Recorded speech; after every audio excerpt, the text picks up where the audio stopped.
2002 বিশ্বকাপ থেকে জীবনের প্রথম ফুটবল দেখা শুরু করি। সেই প্রথমবার বুঝেছিলাম এই খেলাটার মধ্যে যে উন্মাদনাটা আছে সেটা আর কোনো খেলার মধ্যে নেই।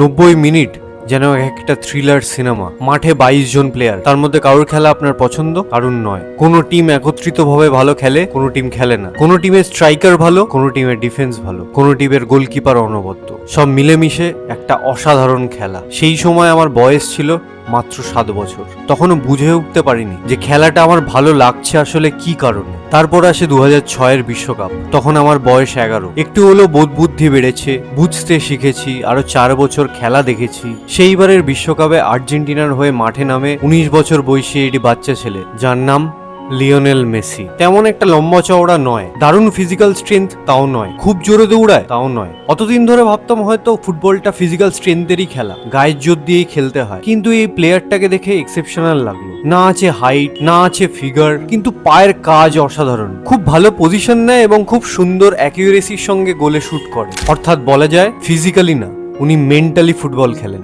তারপর একটার পর একটা আর্জেন্টিনার ম্যাচ, বার্সেলোনার ম্যাচ আমি দেখতে থাকি। একের পর এক অনবদ্য পারফরমেন্সেস। এই করতে করতে ফুটবলের আরো বেশি প্রেমে পড়ে যাই। লিওনেল মেসির খেলার আরো প্রেমে পড়ে যাই। খুব উৎসাহ নিয়ে দেখতে বসতাম ওনার খেলা। দেখতে দেখতে 20টা বছর কেটে গেল।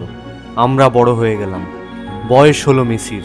2টো কোপা আমেরিকা জিতলেন, একটা বিশ্বকাপ জিতলেন, 2টো গোল্ডেন বল জিতলেন, 8টা ব্যালন ডিওর জিতলেন, 4টে UCL জিতলেন। আমরা মেসির ফ্যানরা এতটাও এক্সপেক্ট করিনি মেসির থেকে। উনি আমাদের এই 20 বছরে যা দিয়েছেন তা মোর দ্যান এনাফ।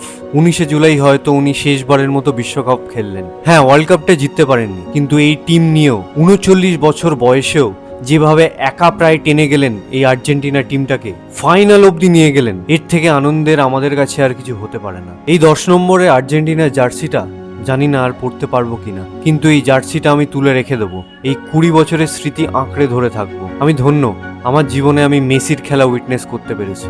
ফাইনাল ম্যাচটা হারার পরে যখন উনি মাঠে দাঁড়িয়ে কাঁদছিলেন, তখন পুরো স্টেডিয়াম, মেসি এবং আর্জেন্টিনার ভক্তরা কিন্তু ডিসঅ্যাপয়েন্টেড ছিলেন না। তারা যথেষ্ট চিয়ার করেছেন, মেসি মেসি করে চিৎকার করেছেন, মেসিকে গ্র্যাটিটিউড জানিয়েছেন।